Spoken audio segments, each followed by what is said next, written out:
What's going on, guys? Welcome back to the channel. Today we got to talk about this. The Defund the Police movement. Defunding the police is craziness. Defund the police.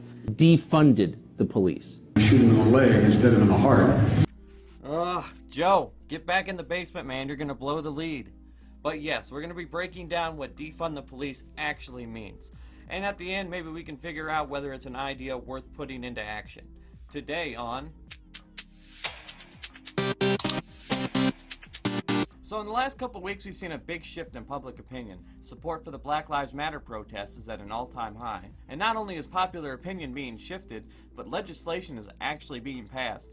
Hell, even Iowa got through a police reform bill just last week. But by far, one of the most talked about topics is the calls to defund the police. First, let's clear up a little bit of the propaganda that's being spread by some people.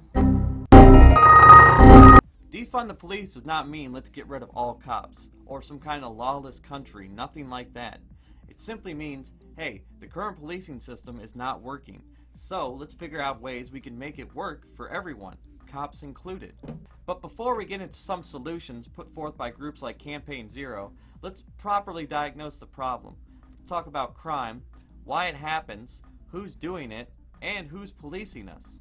First thing that's important to clear up is this false narrative that black people just commit more crime, and that's why they get shot. According to the Bureau of Justice Statistics, poverty is the issue. When you break it down by class, poor whites actually commit just slightly more crime than poor blacks. That's the case in rural areas and cities. Another talking point that's always brought up is, well, what about black on black crime? So let's check into that. While it is true that 93% of crime committed by blacks is against other blacks, that's the case for literally any race, just like 84% of white crime is committed by other white people. Because obviously you're going to commit crime to the people you live closest to. Black on black crime is literally the most pointless stat because it doesn't matter what race. Most of the crime committed by that race is done to people of the same race. But you never ever hear Asian on Asian crime or what about white on white crime.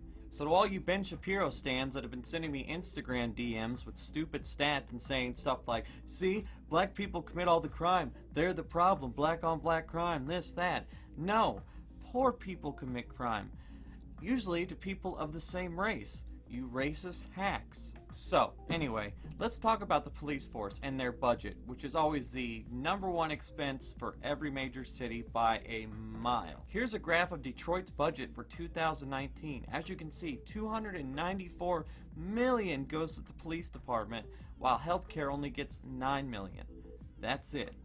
I'd like to say this is an outlier, but truthfully, it's par for the course.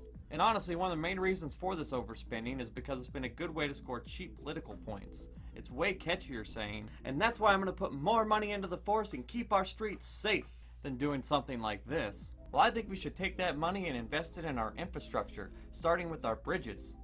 As is most things that go wrong in this country, the way we police is very much a bipartisan effort. It really started with Nixon and the war on drugs. I want to read you a quote from one of his chief policy advisors, John Ehrlichman. The Nixon campaign in 1968 and the Nixon White House after that had two enemies, the anti-war left and black people. You understand what I'm saying.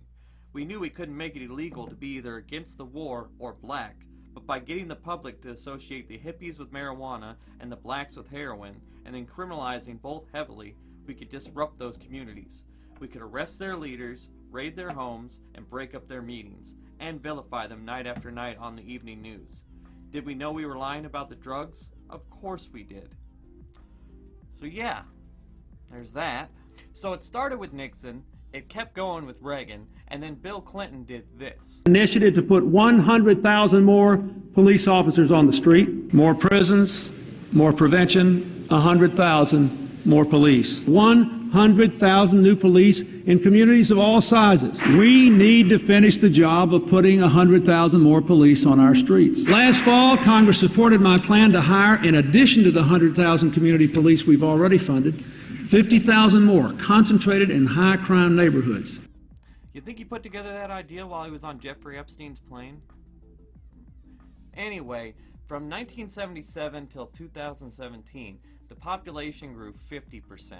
At that same time, the police force in this country grew 173%. So you're probably thinking, well, all those extra police, they must have led to a big drop in crime, right? Well, not exactly. This is a chart of all crime, and while we did have a spike in the late 80s and early 90s thanks to the crack epidemic, in the past 20 years, we are right back where we were before we started this whole mass policing thing. So now with giant police forces in the US and politicians way too scared to cut back on their budget for fear of losing their seat, we get the quantity over quality approach when it comes to cops. It takes as little as 8 months to become a cop in the US, and they spend about 8 hours learning how to de-escalate situations. Compare that to Japan. They put you in school for a year, then you have a year of field training, then you have to go back to school for 4 months, and then the entire time you are a cop you have to do martial arts classes. Norway, it's a 3-year bachelor degree. Finland, same thing, 3-year bachelor degree. Germany, it takes 2 years. Australia, it takes 3 to 5 years. Iceland, Switzerland, basically every developed country, it takes longer than it does here to become a cop.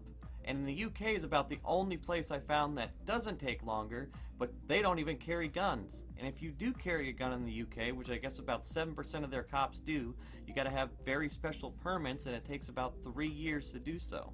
So if you still don't think we have a training problem in America with our cops, this is the global data for how many people cops kill in every country every year. Now it's done in a rate of 10 million per capita. So this is for every 10 million people, this many people get killed by the cops. And you got to work with it a little bit because like Denmark here is 5.8 million, but they've only killed basically one person every year from what data they have here. Iceland, they've killed one person basically ever from the data they have here. So let's go down the list. So you got Japan there, okay. United Kingdom, okay. Poland, Taiwan, India, okay. Sweden, Germany, Finland, Norway, Sweden. Okay, where are we at here? Oh, there's Mexico. Yep, the ones we're going to build the wall for. Colombia, Angola, Iran, Honduras, Kenya. Oh, well, there we are. Just behind Iraq. Hey, but we beat out the Democratic Republic of the Congo. We were just a little bit better at not killing our citizens than the Democratic Republic of the Congo. So, yeah, that's where we're at. So the situation we set ourselves up with is over-policing our citizens with under-trained cops. And since there was not enough violent crime anymore, we just started locking people up for everything. Instead of incentivizing cops to help reform their community, we give them promotions for arrests and tickets. Not to mention we have a giant for-profit prison system, and all that adds up to headlines like this. Yep, you're reading that right. So this data found that the rate of in-custody deaths is 3 times higher than Australia, 6 times higher than the UK. We arrest way more people overall. Cops are way more likely to kill black people with force in the US, 3 times as much actually. And we jail way more people than any other G20 country. I mean, look at those numbers, it's not even close. And the only reason I'm even bringing up prisons in this conversation is because it's part of the system that beats you down. Once you go to jail, you are way more likely to go back. If we took all the states and counted them as countries and put them on the global index, we would take the top 31 spots for per capita incarceration rate. Yeah, the top 31 spots go to us. Yay! One more thing I want to talk about before we get to the solutions that Defund the Police is calling for is the thin blue wall of silence, and how cops who blow the whistle on bad apples get shamed and threatened by other cops. I saw a great thread about this on Twitter from a former cop. Check out this clip. Paul Manning here, who's tag soldier, cop, writer, screenwriter, organized crime expert, investigative journalism. This story really paints a picture of what police culture is like. So he starts off here saying, "Want to know why it's so hard for cops to be good apples? It was 2007, and I was assisting a call with an officer I'd never met before. He was from another team working overtime. Right in front of me, he broke a kid's nose with a punch. The septum was clearly deviated, and blood was everywhere.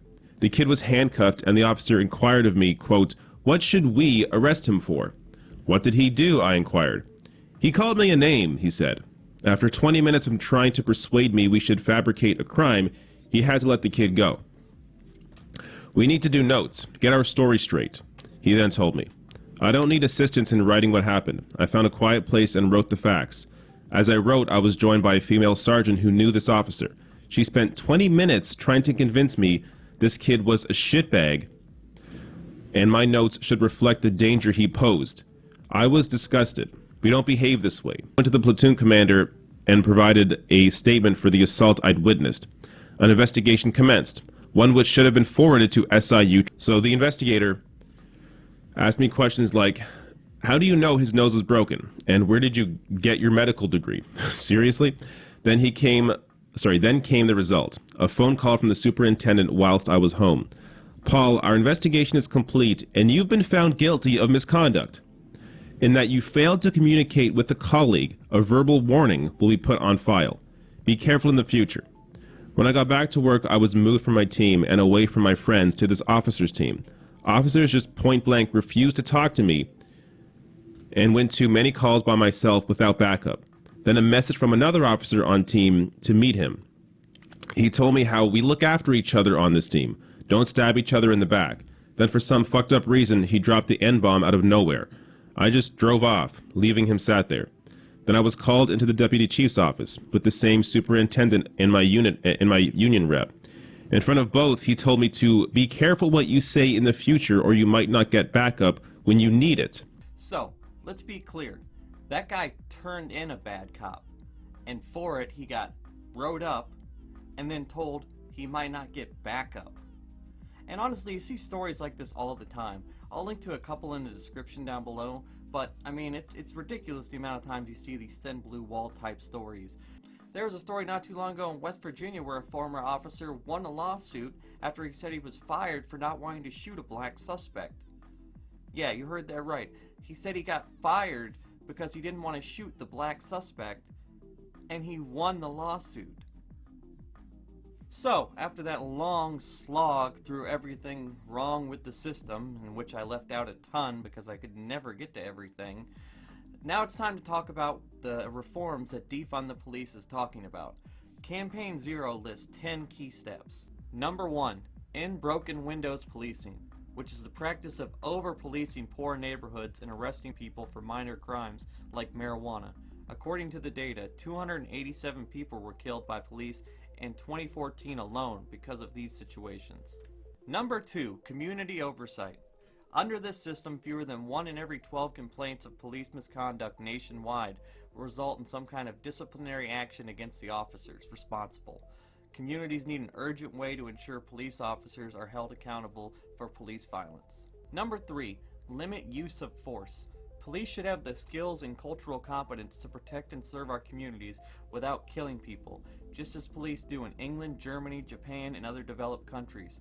In 2014, police killed at least 253 unarmed people and 91 people who were stopped for mere traffic violations. Number 4, independent investigation and prosecution. Local prosecutors rely on local police departments to gather the evidence and testimony they need to successfully prosecute criminals. This makes it hard for them to investigate and prosecute the same police officers in the cases of police violence. These cases should not rely on police to investigate themselves. Alright, one more and then I'll rapid fire through the rest. Number 5, community representation. The police should reflect and be responsive to the culture, racial, and gender diversity of the communities they are supposed to serve. Moreover, research shows that police departments with more black officers are less likely to kill black people. Alright, I'll go through the rest real quick for you guys. You have 6, which is body cameras and filming the police. You have 7, which is more training. You have 8, which is in for-profit policing. You have 9, which is demilitarized. And you have 10, which is fair union police contracts. Now, notice how none of those were get rid of all the cops and have anarchy. No, that's not the solution. These are well thought out, detailed policy plans. I didn't even scratch the surface. I'm going to leave the link in the description. Make sure you go check out this Campaign Zero. I mean, I keep going and going and going and going. I mean, every single thing. I mean, here's the broken window stuff. It's got different studies and statistics on everything and why it can work. You can do it for literally every single thing. There's community oversight. And every single homepage that I went to for each different thing, it's got different, policies and where it's worked and where they've tried stuff like this, and I mean, you just really have to go check it out. So look, here's how I see it. We've cut funding in so many areas, and we just expect cops to pick up the slack, and that's just simply not going to work out. And you know who else feels that way? The chief of police in Dallas. We're asking cops to do too much in this country. We are. We're just asking us to do too much. Every societal failure, we put it off on the cops to solve. Not enough mental health funding. Let the cop handle it. Not enough drug addiction funding. Let's give it to the cops. Here in Dallas, we got a loose dog problem. Let's have the cops chase loose dogs. Yes, he's 100% right. We don't need cops going around chasing dogs. But another thing we don't need is cowboys with guns going into every situation. The trade-off should be no more of these bad apple situations, or at least a very, very, very high number of them reduced. I mean, come on, seriously, it's 2020. We need to be trying to upgrade the way we do things. As we touched on at the beginning of the video, poverty is the root cause of all crime. So, instead of putting all our money into locking people up, why don't we put money into the #1 cure for poverty, education, opportunity, and improving the community? Because the way we're doing things now is just simply not working. Now, personally, I think the Defund the Police movement is a big step in the right direction. But I'll leave links to everything in the description so you can check it out more yourself. And definitely check out Campaign Zero. Those guys are doing awesome stuff over there. But as always, that's my take. Let me know what you guys think. Be sure to like, share, subscribe, leave a comment down below. I'm a brand new channel, so all that stuff really, really helps me out. Until next time, guys, peace.